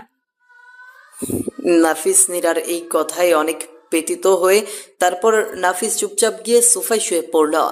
নিজের অজান্তেই চোখ থেকে দুফোঁটা লোনা জল বের হয়ে এলো। এসব কথা শুনতে এমনিতেই কষ্ট লাগে, তার উপর যদি প্রিয় মানুষটির মুখ থেকে এসব কথা শুনতে হয় তাহলে তো কথাই নেই। জানালা দিয়ে দেখলো আকাশের চাঁদটা কালো মেঘের আড়ালে লুকিয়ে পড়ছে। হয়তো এখনই বৃষ্টি নামবে। যা ভাবলো তাই হলো। অনেক জোরে জোরে বৃষ্টি হতে লাগলো। নাফিস বৃষ্টিতে কাঁথা ছাড়া ঘুমোতে পারে না, সে যত গরমই হোক না কেন। আজ কিছুতেই ঘুম আসছে না। কোনোভাবেই জড়সড় হয়ে ঘুমোতে চেষ্টা করলো নাফিস। সকালবেলা ঘুম থেকে ওঠে তো নাফিস অবাক না হয়ে পারল না, কারণ সে দেখলো তার শরীরের উপর কাঁথা ছিল। এই ঘরে তো আমি আর নীরা ছাড়া কেউ নেই। নীরা তো নাফিসকে এখন সহ্যই করতে পারে না। তাহলে নাফিসের গায়ে কাঁথা দিবে কেন? দিয়েছে হয়তো দয়া করে। নাফিস ভাবছে আমার উপর দয়া করেছে, এতেই আমি খুশি। যাক, অন্তত একটু তো খেয়াল রেখেছে। যদিও বা এটা খুব একটা না, তবুও এখন আমি যে পরিস্থিতিতে আছি এটাই অনেক। হয়তো এখন আস্তে আস্তে সবকিছু ঠিক হয়ে যাবে। নাফিস এটা ভেবে খুশি মনে বাথরুমে ফ্রেশ হতে ঢুকল। এরপর নিচে খেতে গেল। আম্মু, খেতে দাও। আম্মু বাসায় নেই, আমার আম্মুর সাথে কোথাও গেছে। তাহলে তুমি খেতে দাও। নীরা নাফিসের কথা মতো খাবার দিয়ে উপরে চলে গেল। আজ নাফিসের এত খুশি লাগছে কি যে বলবো। নাফিস খাচ্ছে আর মনে মনে ড্যান্স মারছে। খুশিতে খেতেও পারছে না। একে তো নাফিসের সেবা, তার উপর ভালোভাবে কথা বলা। আহা, কি আনন্দ। নাফিস খেয়ে বাহিরে একটু ঘুরতে চলে গেল। বন্ধুদের সাথে অনেকক্ষণ আড্ডা দিয়ে নীরার কথা মনে হতেই বাসে চলে আসে। নীরা এইমাত্র গোসল সেরে বের হয়েছে। এখন সে চুল আঁচড়াচ্ছে। নাফিস পেছন থেকে তাকে জড়িয়ে ধরলো আর তার কাঁধে মুখ ডুবালো। নাফিস ভাবলো এখন নিশ্চয়ই কিছু বলবে না, কারণ এখন আগের থেকে কম রেগে আছে। এতটুকু রাগ আমি ভালোবাসা দিয়ে দূর করে দিব। কিন্তু না, হঠাৎ নীরা নাফিসকে অবাক করে দিয়ে ছাড় জানোয়ার কোথাকার, কি ভেবেছিস তুই? তোর সাথে ভালো করে কথা বলেছি তাই ভাবছিস সব ভুলে গেছি? তোর মতো জানোয়ারকে তো আমি কোনোদিনও ভুলবো না। কুত্তার বাচ্চা, তুই জানিস না এখন আমি অন্তঃসত্ত্বা? থাক, আর কিছু বলতে হবে না, আমাকে ক্ষমা করে দাও। বলেই নাফিস সোজা ছাদে চলে গেল। নাফিস ভাবছে কি করব এখন, তাই শেহাবকে ফোন করে এইসব কথা বলল। শেহাব নাফিসকে একটি প্রস্তাব দিল। তার কথাতে নাফিসও রাজি হয়ে গেল। তাছাড়া কোনো উপায় নেই। শেহাবের প্রস্তাবটা হলো, তুই এক কাজ কর, কি কাজ? তুই কিছুদিনের জন্য আমেরিকা থেকে ঘুরে আয়। তোর সাথে যে রকম ঘটনাগুলো ঘটেছে, এতে তুই ডিপ্রেশনে চলে যেতে পারিস। আর আমরা চাই না তোর কোনো ক্ষতি হোক। তুই প্লিজ না করিস না। আচ্ছা, কিন্তু ওখানে আমি গিয়ে কি করব? ওখানে তুই পড়াশোনার জন্য যাবি। ওখানে আমার একটা মামা আছে, বলে সবকিছুর ব্যবস্থা করে দিচ্ছি। তোর তো ইচ্ছে তুই বিদেশে পড়াশোনা শেষ করবি। হুম, ঠিক আছে। তুই একটু অপেক্ষা কর, আমি তার সাথে কথা বলে নিই। নাফিস ভাবছে কি আর করব, সবার এত অবহেলা আর সহ্য করতে পারছি না, তাই থাকবো না আর এখানে। শেহাব ফোন করে নাফিসের কাছে এলো। নাফিস বলল, কাল রাত 10টায় ফ্লাইট, রেডি থাকিস। ওনার নিজস্ব জেট বিমানে। থ্যাঙ্কস। বলেই নাফিস বাসে চলে আসলো। কষ্ট লাগছে অনেক। সবাই নাফিসকে ভুল বুঝলো। কি যে করি কিছুই মাথায় আসছে না। সিগারেট খেলে নাকি কষ্ট কমে, তাই নাফিসও একবার ট্রাই করে দেখে।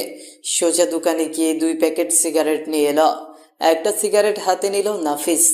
ছাদের মাঝখানে বসে আছে। একদম রোদ ওর গায়ে এসে পড়ছে। গরম লাগছে প্রচুর, তবে এখন আর এই গরম কিছুই মনে হচ্ছে না নাফিসের। সিগারেটটা ধরালো। কি আর করার, এটাই ওর নিয়তি। দুপুরে না খেয়ে শুধু সিগারেট টানতে থাকলো নাফিস। বিকেলবেলা চোখটা একটু লেগে এলো, তাই ছাদেই শুয়ে পড়লো সে। ঘুম ভাঙলো ফোনের রিংটোনের শব্দে। শেহাব ফোন দিয়েছে। কিছু বলবি? সবকিছু ফ্যাক করেছিস কিনা তাই জানতে কল দিলাম। না, কাল সকালে করে নিব। ঠিক আছে, ভালো থাক। রাত 10টা বাজে। সাইডে তাকিয়ে দেখে আরো 1 প্যাকেট সিগারেট রয়েছে। নাফিস নিচে গিয়ে ওর প্রয়োজনীয় সব জিনিসপত্র গুছিয়ে নিল। তারপর আবার ছাদে গেল। শুরু করে দিল সিগারেট খাওয়া। সারা রাত সিগারেট খেয়ে তারপরেও কষ্টটা এক ফোঁটাও কমলো না নাফিসের। মনের জ্বালা কি আর এই সিগারেটে মেটাতে পারে? অনেক সিগারেট খাওয়ার ফলে শরীর থেকে বাজে গন্ধ আসছে, তাই তাড়াতাড়ি নিচে গিয়ে ভালো করে সাবান শ্যাম্পু মেখে গোসল করলো। ব্রাশ করার পরেও মুখ থেকে হালকা সিগারেটের গন্ধ বের হচ্ছিল। তাই মাউথ ওয়াশ দিয়ে ভালো করে কুলি করলো নাফিস। 2 দিন আগেই শেভ করেছে, তাই আর সেভ করলো না। হাজার হলেও আমেরিকা যাবে, ভালোভাবে না গেলে কি আর হয়। নাফিস সম্পূর্ণ রেডি হয়ে গেছে, দেখে নীরার রুমে ঘুমিয়ে আছে। নীরার কপালে আলতো চুমু খেয়ে চোখ মুছে নিচে নেমে ওর আম্মুর সাথে দেখা করলো। এরকম সাজুগুজু আর ব্যাগ নিয়ে কোথায় যাচ্ছিস? পড়াশোনার জন্য আমেরিকা চান্স পাইছি, তাই ভাবছি কোর্সটা শেষ করেই আসি। বলেই নাফিস একবার ওর আম্মুকে জড়িয়ে ধরল। নাফিসের চোখে পানি চলে এসেছে। যে জায়গায় যাচ্ছে জানে না আর কবে এখানে আসা হবে। আম্মু, আমি যদি কোনো ভুল করে থাকি তাহলে আমাকে ক্ষমা করে দিও। এই বলে নাফিস বাসা থেকে বেরিয়ে এলো। আম্মু অনেক অবাক হয়েছে, কারণ যে ছেলে কোনোদিন নিজের দোষ স্বীকার করে না, আজ সেই ছেলেই ক্ষমা চাচ্ছে।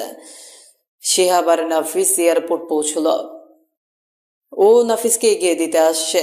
প্লেনে উঠে অপেক্ষা করতে লাগলো নাফিস। আর মাত্র 5 মিনিট পর প্লেনে উঠে যাবে আকাশে, চলে যাবে বহু দূরে।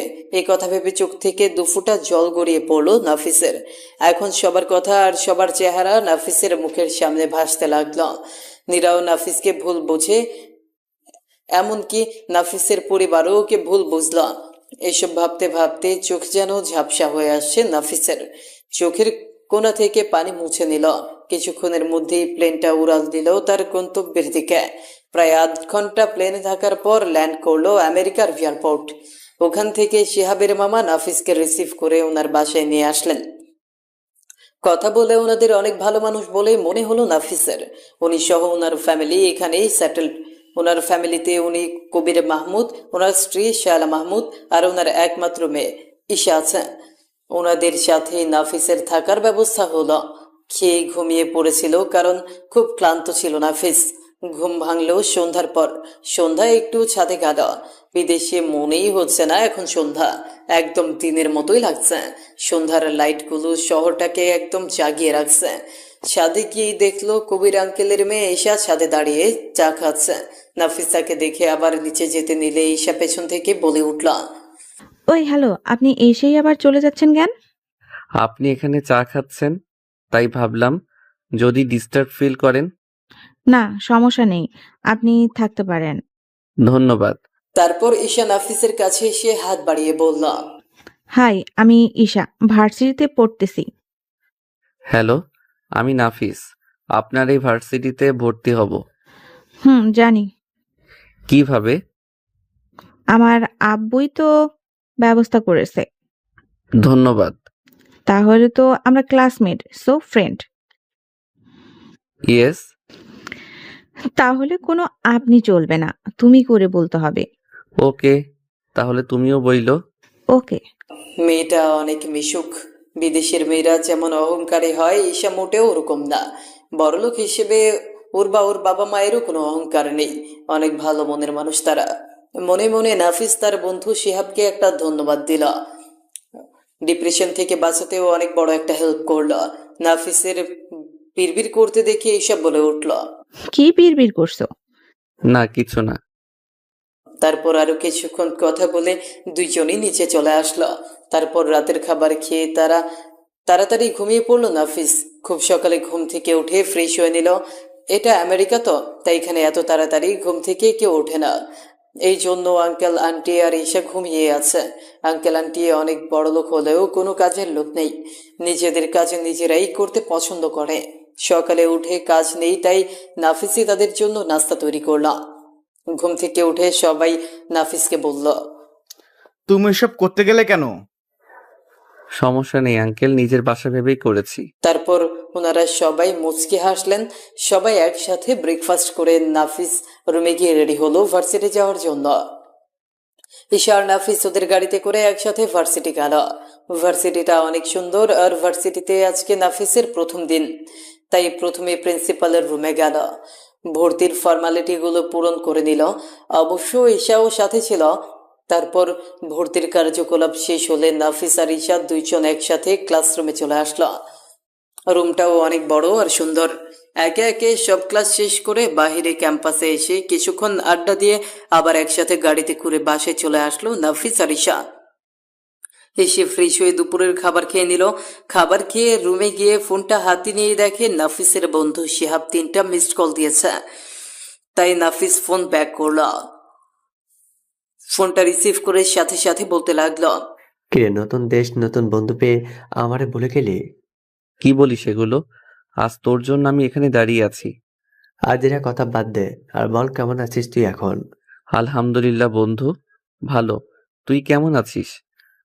ভালো। কি করিস? ভার্সিটি থেকে আসলাম। আচ্ছা শোন, তোর যে এত সুন্দর একটা মামাতো বোন আছে, আমাকে তো আগে কখনো বলিসনি। কার কথা বলছিস? ঈশা? হুম। শালা ওখানে গিয়ে নজর দিতে শুরু করলে? আরে মজা করলাম। এখন বল তোর কি খবর? এই তো ভালো। এরকম ভাবে আরো কিছুক্ষণ কথা বললো নাফিস। তারপর ফোন রেখে দুপুরের ভাত ঘুম দিল। বিকেলে ঘুম থেকে ঈশা নাফিসকে টেনে তুলল। নাফিস, হুম। ওঠো। কেন? বিদেশে আসছো, একটু না ঘুরলে হয়? চলো, তোমাকে নিয়ে ঘুরতে বের হব। পরে যাই। না, এক্ষুনি। তুমি ওঠো। তারপর ঈশার জোরাজুরিতে উঠে ফ্রেশ হয়ে নিল নাফিস। ঈশার সাথে ঘুরতে বের হলো। ঈশা অনেক সুন্দর একটা জায়গায় নিয়ে গেল, আর সেটা হলো সমুদ্রের বিচ। এখানে এসে মনটাই অনেক ভালো হয়ে গেল নাফিসের। ঈশা আর নাফিসের অনেকগুলো সেলফি তুললো। তারপর ঈশা বলল, চলো, আমার একটু শপিং করতে হবে। ঠিক আছে চলো। তারপর দুইজন মিলেই শপিং মলে চলে আসলো। ঈশা কিছু কাপড় কিনলো, সাথে নাফিসের জন্য কিনলো। বাসায় আসতে অনেকটাই রাত হয়ে গেল। এসে ফ্রেশ হয়ে রাতের খাবার খেয়ে নিল। খাওয়া শেষে নাফিস রুমে চলে আসলো। একটু পরে ঈশাও নাফিসের রুমে চলে আসলো। আসবো? আরে আসো না প্লিজ। তারপর অনেকক্ষণ ঈশার সাথে কথা বলে ঘুমিয়ে পড়ল নাফিস। ভার্সিটির ক্লাস। ঈশার বন্ধুত্বের খুনসুটিতে 15 দিন কেটে গেল। এই 15 দিন আব্বু আম্মু সহ নীরাও নাফিসের সাথে একদিনও কথা বলেনি। কথা হয়নি মানে নাফিসই যোগাযোগ করেনি। এখানে এসে নতুন দেশের সিম কিনেছে, এই নাম্বারটা ওনাদের দেয়নি, তাই যোগাযোগ নেই। নাফিস ভাবছে আমি তাদের অবহেলা সহ্য করতে পারবো না, তাই মূলত যোগাযোগ বন্ধ রাখছে। এভাবেই মান অভিমানের মধ্য দিয়ে নাফিসের জীবন থেকে 4টা বছর পার হয়ে গেল। 4 বছর পর নাফিস পড়াশোনা শেষ করেছে আর আমেরিকাতেই খুব ভালো একটা জব পাইছে। ঈশাও নাফিসের সাথে একই কোম্পানিতে জব করে। কেবিনে বসে কাজ করছে নাফিস আর ঈশা। তখনই তাদের ডেকে পাঠালো অফিসের বস। গিয়ে শোনে আজ তাদের দুজনকে আর্জেন্ট বাংলাদেশ যেতে হবে, কারণ সেখানে কোনো এক কোম্পানির সাথে নাকি ডিল হয়েছে। তাই নাফিস আর ঈশা তাড়াতাড়ি বাংলাদেশের উদ্দেশ্যে রওনা দিল। কয়েক ঘন্টা প্লেন জার্নি করার পর বাংলাদেশে পৌঁছে ওরা অফিসে এসে সোজা মিটিং রুমে ঢুকল। ভেতরে ঢুকে নাফিস দেখলো যে তার আব্বু রয়েছে সেখানে। তার মানে এটা তাদেরই অফিসের সাথে ডিল হবে। আব্বু হয়তো নাফিসকে দেখতে পায়নি, তাই নাফিস ঈশাকে বলল যে ঈশা, আমাকে এখনই বাথরুমে যেতে হবে। বলেই নাফিস সেখান থেকে চলে আসলো। খুব ক্লান্ত লাগছে, তাই একটু মুখ হাত ধুতে ওয়াশরুমে ঢুকলো নাফিস। মুখ হাত ধোয়ার পর অফিসে হাঁটাহাঁটি করছিল। ঠিক সেই সময় নাফিসের নজর গেল একটা বাচ্চা মেয়ের উপর। দেখতে এত কিউট, কি আর বলবো। শান্ত হয়ে বসে আছে। সাধারণত এই বয়সের বাচ্চারা এরকম হয়ে থাকে না। বাচ্চাটা চকলেট খাচ্ছে আর চারদিকে তাকাচ্ছে। নাফিস গিয়ে বাচ্চাটার পাশে বসল। High cutie. আসসালামু আলাইকুম। নাফিস তো অবাক, এই বয়স থেকেই সালাম দিতে শিখে গেছে। ওয়ালাইকুম আসসালাম। আপনি জানেন না, কালুর সাথে কথা বলতে গেলে প্রথমে সালাম দিতে হয়? সরি, ভুল হয়ে গেছে। ঠিক আছে। আম্মু বলেছে কেউ যদি ক্ষমা চায় তাহলে তাকে ক্ষমা করে দিতে। তোমার নাম কি? নাফিসা। How sweet name. এখানে কার সাথে এসেছো? আমুল সাথে। আপনি কার সাথে এসেছেন? বন্ধুর সাথে। বাচ্চা তাই তোতলা করে কথা বলছে। ওর চকলেট শেষ হয়ে গেছে। তুমি চকলেট খেতে কি খুব পছন্দ করো? হ্যাঁ, আমার চকলেট খেতে খুব ভালো লাগে। নাফিসের কাছে কয়েকটা চকলেট ছিল, সেগুলো তাকে দিল। এই নাও তোমার চকলেট। না, নিব না। কেন নিবে না? আমু বারণ করেছে অপরিচিত কারো কাছে কিছু না নিতে। কিন্তু এখন তো আমরা বন্ধু হয়ে গেছি। কিভাবে হলাম? এখনো তো আপনার নাম জানি না। আমার নাম নাফিস। এবার চকলেট নাও, খেতে দারুণ। আপনিও চকলেট খান? হ্যাঁ, প্রচুর চকলেট খাই। সত্যি? হ্যাঁ, এবার নাও। নাফিস নাফিসের কাছ থেকে চকলেট নিল। নাফিস বাচ্চাটার সাথে অদ্ভুত মায়া জড়িয়ে গেছে। কি যে আছে এই বাচ্চাটার মাঝে, মনে হচ্ছে ওর সাথে নাফিসের কতদিনের সম্পর্ক। কিন্তু আজকে এই বাচ্চাটাকে প্রথম দেখলো নাফিস। নাফিসার সাথে কথা বলতে বলতে কখন যে 2 ঘন্টা পার হয়ে গেছে কিছু টেরে পেল না নাফিস। নাফিসা হয়তো ক্লান্ত হয়ে গেছে। আমি ঘুম যাব। আচ্ছা, এসো, তোমাকে ঘুম পাড়িয়ে দেই। নাফিসা এক কথায় রাজি হয়ে গেল। নাফিসা নাফিসের বুকে মাথা রাখল। নাফিস ওর মাথায় হাত বুলিয়ে দিচ্ছে। আজকে মনে হচ্ছে বুকটা একটু ভরা ভরা লাগছে। মনের মধ্যে এক অজানা ভালো লাগা কাজ করছে নাফিসের। অফিসের সবাই নাফিসের দিকে তাকিয়ে অবাক চোখে তাকিয়ে আছে। কি হয়েছে? এভাবে তাকিয়ে আছেন কেন? আসলে স্যার, নাফিসা মামুনি বস আর ওর আম্মু ছাড়া কারো কাছে যায় না। কথাও কম বলে, কিন্তু আপনার সাথে অনেকক্ষণ ধরে কথা বললো, আর এখন আপনার বুকে ঘুমাচ্ছে। সেরকম কিছু না, আপনারা কাজে মনোযোগ দেন। তুমি ঠিক আছো তো? আর এই বাচ্চাটাকে? হ্যাঁ, ঠিক আছি। বাচ্চাটা অফিসের কারো হবে। এখন চলো যাই, হোটেলে গিয়ে রেস্ট নেই। একটু পরেই শায়লা নাফিসাকে পিয়নের কাছে দিয়ে চলে আসলো। হোটেলে গিয়ে ওরা ফ্রেশ হলো। নাফিসও একটু ঘুমিয়ে নিল। ঘুম থেকে উঠে নাফিস ফ্রেশ হয়ে নিল। ঈশা নাফিসকে বলল অনেকদিন পর দেশে ফিরেছে, তাই ঘুরতে যাবে। তাই ঈশাকে নিয়ে নাফিস পার্কে গেল। পার্কে গিয়ে বসল। একটু পর যখন চলে আসবে তখন কে যেন পেছন থেকে নাফিসের হাত ধরে টান দিল। পেছনে ঘুরতেই দেখে এটা নাফিসা। আরে কিউটি, তুমি এখানে? হ্যাঁ, আম্মুর সাথে ঘুরতে এসেছি। একটু পেছনেই তার আম্মু দাঁড়িয়েছিল। নাফিস পেছনে তাকাতেই ও হতভম্ব হয়ে দাঁড়িয়ে রইল। কারণ নাফিসের আম্মু আর কেউ না, নাফিসের নীরা। নীরাকে আজ এতদিন পর দেখবে সেটা কখনো ভাবেনি নাফিস। নীরা, তুমি এখানে? নীরা কোনো কথা বলছে না, একদম পাথরের মূর্তির মতো দাঁড়িয়ে আছে। ওর চোখ দিয়ে পানি অঝরে বেয়েই যাচ্ছে। নীরা কিছু বলতে যাবে, ঠিক তখনই কি হলো? হোটেলে যেতে হবে তো, তাড়াতাড়ি চলো। বিয়ে করে নিয়েছো তাহলে? এই কথাটুকু বলে নীরা নাফিসাকে কোলে করে নিয়ে চলে গেল। নীরা হয়তো ভেবেছে যে নাফিস বিয়ে করে নিয়েছে, কিন্তু ও কি জানে ওকে ছাড়া নাফিস আর কাউকে নিয়ে ভাবতে পারে না। নাফিসের পুরো হৃদয় জুড়ে তার নাম লেখা রয়েছে। সেটা কি ও জানে? না, ও কিছুই জানে না। সারা জীবন শুধু নাফিসকে ভুল বুঝেই গেল। শুধুমাত্র ভুল বোঝার কারণেই আজ নাফিসের জীবনটা ওলট পালট হয়ে গেছে। নাফিস ভাবছে আমাকে একবার জিজ্ঞেস করলে কি তার খুব ক্ষতি হয়ে যেত। আর নাফিসা তাহলে আমারই সন্তান, তার কারণেই হয়তো ওর সাথে আমার মিল। হোটেলে গিয়ে রাতের খাবার খেয়ে শুয়ে পড়ল নাফিস। নাফিস ভাবছে কাল সকালবেলা আমাকে আমার বাসায় যেতে হবে, যাব আর নীরাকে সবকিছু বলে দিব। এই ভেবে খুশি লাগছে নাফিসের। কালকে সবার সাথে দেখা করতে পারবে। কাল সবাইকে সারপ্রাইজ দিয়ে দিতে হবে। সকালবেলা সব কাজ সেরে বেলা 8টার দিকে ওর চিরচেনা বাসার দিকে রওনা দিল নাফিস। বাসার সামনে পৌঁছতেই মনের মধ্যে ধক করে উঠল। নাফিস তাড়াতাড়ি করে ভেতরে গেল। ভেতরে গিয়ে প্রথমে আম্মুর সাথে দেখা। আম্মু নাফিসকে দেখে কেঁদে জড়িয়ে ধরল। এতদিন কোথায় ছিলি বাবা? কেমন আছিস? আমি ভালো আছি, তোমরা কেমন আছো? ভালো আছি। এইভাবে আরো কিছুক্ষণ নাফিস ওর আম্মুর সাথে কথা বলার পর বলল, আম্মু, নীরা কোথায়? নীরা উপরে। নাফিস তাড়াতাড়ি উপরে গেল। গিয়ে দেখে নীরা ঘরে নাফিসাকে নিয়ে শুয়ে আছে। নাফিসা ঘুম এসেছে। নীরা নাফিসকে দেখে সে অবাক হয়ে গেছে। এখানে কেন এসেছিস? তোমার ভুল ভাঙাতে। আর কি ভুল ভাঙাবি রে তুই?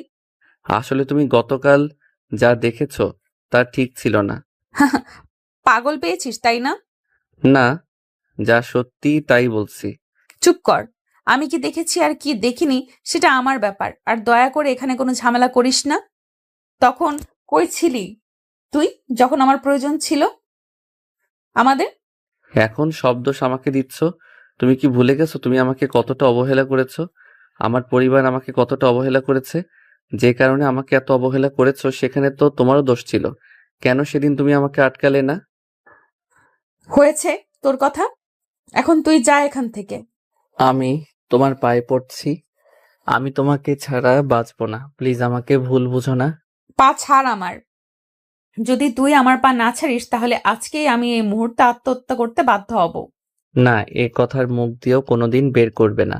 বেয়াদব কোথাকার! নিজের বউ থাকতেও অন্য মেয়েকে জড়িয়ে ধরছিস, লজ্জা করে না তোর? আমাকে ছাড়িয়ে নিয়ে এভাবে আরো অনেকক্ষণ নীরাকে বোঝালো নাফিস, কিন্তু কোনো কথাই নীরা শুনল না। অবশেষে ব্যর্থ হয়ে নাফিস বাসা থেকে বের হতে যাবে, ঠিক তখনই একটা গাড়ি এসে নাফিসকে ধাক্কা মারে, যার ফলে বিকট একটা আওয়াজ হয়। মিনিটেই মানুষের ভিড় জমে গেছে। নাফিসের চোখ বুজে আসছে, শ্বাস নিতে খুব কষ্ট হচ্ছে। সবকিছু আবছা দেখছে নাফিস। আবছা আলোয় দেখলো যে নীরা নাফিসের দিকে দৌড়ে আসছে। হয়তো দেখতে আসছে বেঁচে আছে নাকি মরে গেছে। নাফিস ভাবছে এখন হয়তো আমি আর মৃত্যুর একদম সামনাসামনি রয়েছে। সবাই আমাকে ধরাধরি করে কোথায় যেন নিয়ে যাচ্ছে। আমি ভেবেছিলাম আর হয়তো বাঁচতে পারবো না, কিন্তু না, আল্লাহ তাআলা নাফিসের জীবন ভিক্ষা দিল। হঠাৎ নাফিসের জ্ঞান ফিরে এলো। নাফিস চোখ খুলল, চারিদিকে তাকিয়ে দেখল মাথার উপরে একটা ফ্যান ঘুরছে, বিছানার পাশে কয়েকটা মেশিন রয়েছে। তার মানে এখন নাফিস হাসপাতালে আছে। হঠাৎ কে যেন কেবিনে প্রবেশ করলো, তাকিয়ে দেখলো নাফিসের আম্মু। বাবা, তোর জ্ঞান ফিরেছে? হুম। দাঁড়া, সবাইকে খবর দিই।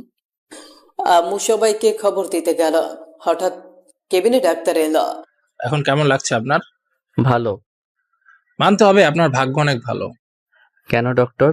কারণ আপনাকে যে সময় হসপিটালে আনা হয়েছিল আর আপনার যা অবস্থায় ছিল তাতে আপনার বাঁচা প্রায় অসম্ভব ছিল। সব আল্লাহর ইচ্ছা। আচ্ছা, আপনি রেস্ট নিন তাহলে। ডাক্তার চলে গেল। নাফিস একা একা শুয়ে আছে। শরীরে এখনো প্রচন্ড ব্যথা করছে, বিশেষ করে হাত আর পায়ে। শরীর তো নড়াচড়া করতে পারছে না নাফিস, তাই ফ্যানের দিকে চুপচাপ তাকিয়ে আছে নাফিস। একটু পর কেবিনে নাফিসের আত্মীয় স্বজনের ভিড় লেগে গেল। সবাই অনেক খুশি হয়েছে নাফিসকে দেখে। নাফিসেরও ভালো লাগছে সবার সাথে দেখা করে। আস্তে আস্তে সবাই চলে গেল। একটু পর শিহাব এলো। যাক, এতদিন পর হাফ ছেড়ে বাঁচলাম। তা কেমন আছিস দোস্ত? দেখতেই তো পাচ্ছিস কোনো রকম, কিন্তু এতদিন মানে? তুই গত 3 দিন ধরে অজ্ঞান রয়েছিস। শিহাবের সাথে টুকিটাকি কথা বলছিল, আর তখনই নীরা এলো। নীরা শিহাবকে একটু বাইরে যেতে বলল। না শিহাব, তুই কোথাও যাবি না। এমনি তো আমার একটু কাজ আছে, তোরা থাক, আমি পরে আসছি। বলেই শিহাব চলে গেল। নীরা নাফিসের কাছে এসে বসল। এখন কেমন লাগছে তোমার? কি হয়েছে তোমার? কথা বলছো না কেন? কি করতে এখানে এসেছো? দেখতে এসেছো কিভাবে বেঁচে গেলাম?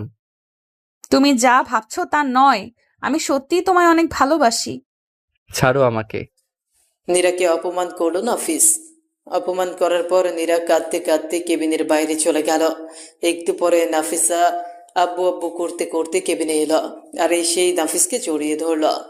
আব্বু, এতদিন তুমি আমার সাথে কথা বলনি কেন? নাফিস ভাবছে নাফিসা কেমন করে জানলো আমি ওর আব্বু। যেভাবেই জানুক, আমার মেয়ে আমাকে আব্বু বলে ডাকছে। এই তো মামুনি, আজ থেকে রোজ কথা বলবো। নাফিসের শরীরে ব্যথা থাকলেও নাফিসাকে কেন যেন জড়িয়ে ধরতে সক্ষম হলো। আজ নাফিসের মেয়ে নাফিসকে প্রথমবারের মতো আব্বু বলে ডাকছে। খুশিতে চোখে পানি জমা হয়ে গেছে নাফিসের। তখন নাফিসা বলল। জানো আব্বু, যখন থেকে তুমি অসুস্থ হয়েছো তখন থেকে রোজ দিন রাত আম্মু এখানে থাকতো, তোমার সেবা করতো। একদিন আম্মুকে জিজ্ঞেস করি যে তুমি আঙ্কেলটার এত সেবা কেন করছো, তখন আম্মু বলেছে তুমি আমার আব্বু। নাফিসা এখন ভাবছে তাহলে আমি কত বড় ভুল করে ফেললাম। ছি, আমার উচিত ছিল নীরার পুরো কথা শোনার। ধুর, খামাখা নীরাকে এতগুলো কথা শুনিয়ে দিলাম। এখন কি নীরা আমাকে ক্ষমা করবে?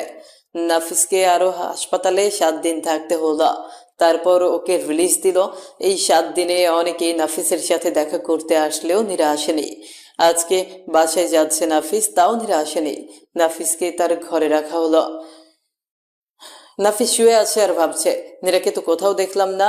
হাসপাতাল থেকে রিলিজ দিলেও নাফিস পুরোপুরি সুস্থ হয়নি। এভাবেই কয়েকদিন চলে গেল। রাতের বেলা শুয়ে আছে নাফিস, আর তখনই নীরা ঘরে খাবার নিয়ে প্রবেশ করল।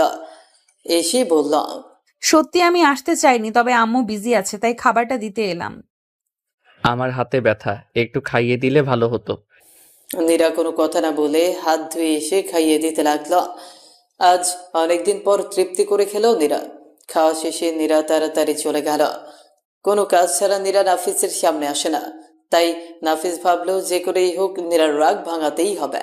নাফিসের পুরোপুরি সুস্থ হতে 2 মাস সময় লাগলো। রাতে নাফিস আর নাফিসা খেলছিল। তখন নাফিসাকে বলল যাতে ওর আম্মুকে এখানে পাঠায়, আর নাফিসাকে ওর দাদির কাছে যেতে বলল। যা ভাবা তাই কাজ। নাফিসা নীরাকে এখানে পাঠালো। বলো কি বলবে? নাফিস গিয়ে দরজা বন্ধ করে দিল। কি হলো? দরজা কেন বন্ধ করছো? নাফিস ধীরে ধীরে নীরার দিকে এগিয়ে গেল আর ওকে জড়িয়ে ধরল। এবার থাপ্পড় দেয়নি। কেন এমন করছো আমার সাথে? তুমি জানো না আমি তোমায় কতটা ভালোবাসি? নীরা নাফিসকে জড়িয়ে ধরে কেঁদে দিল। আমিও তোমাকে বড্ড ভালোবাসি। আমার ভুল হয়েছে তোমাকে বিশ্বাস না করা, আর আমি মানছি সেদিন আমারও দোষ ছিল। প্লিজ আমাকে আর দূরে সরিয়ে দিও না। আর কখনো এমন করব না। হুম। আর কোনোদিন ছেড়ে যাবে না তো? এই জীবন থাকতে না। এই শোনো না, অনেক দিন থেকে তোমাকে আদর করিনি, আজ করব।